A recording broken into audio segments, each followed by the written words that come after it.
Louis Tiant came to Boston, he probably didn't realize what he was walking into, but it was a really tough time. It was the beginning of court-ordered busing, desegregation, and a big backlash, not only against that, but also against the growth of the Latino community, the beginning of the Latino community demanding its rights.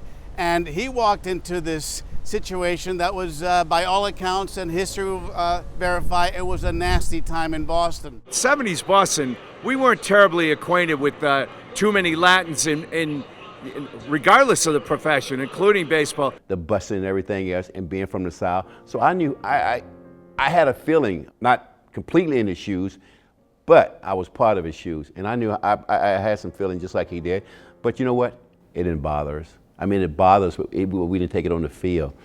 Baseball was still the one place where at least people would think of seeing hope.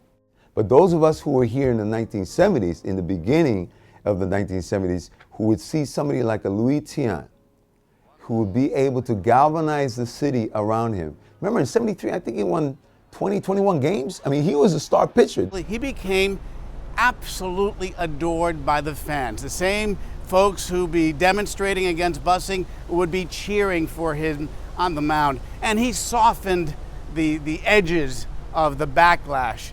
Tiant getting the hand of the packed house here at Fenway. He's got a chance to lead this series with standing ovations before it's over with. So imagine for a moment we're at Fenway Park. You're seeing this soon-to-be iconic baseball player on the mound at a playoff game in which we are thinking about this might be our year. Louis,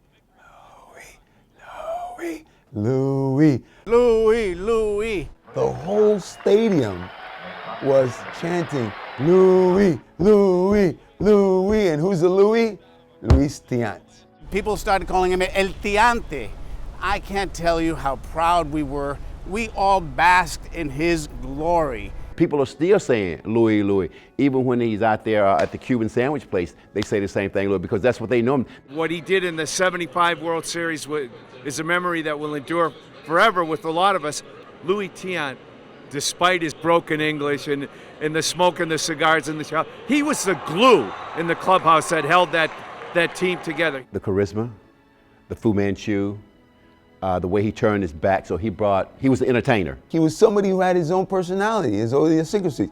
Who else after a victory, other than Red Auerbach, right, would light up a cigar and start talking with people, and mindful of the fact that he was speaking his English the way he wanted to speak English. If you understood it, you understood it. If you didn't, too bad, but he was going to speak English the way he wanted.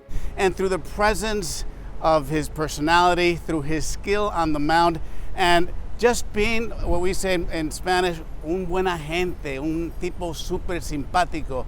He also, in a way, became our ambassador, the ambassador for all of us Latinos in Boston. You know, who is the goodwill ambassador for the Red Sox?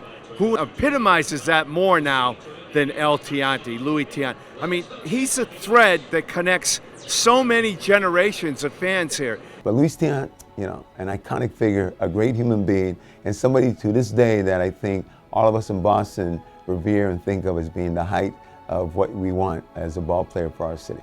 To me, in essence, he's become Boston's father baseball. El padre de baseball. He made it a little bit easier for all of us to make our way in this city as well. He doesn't maybe not realize it, but we owe him a debt of gratitude.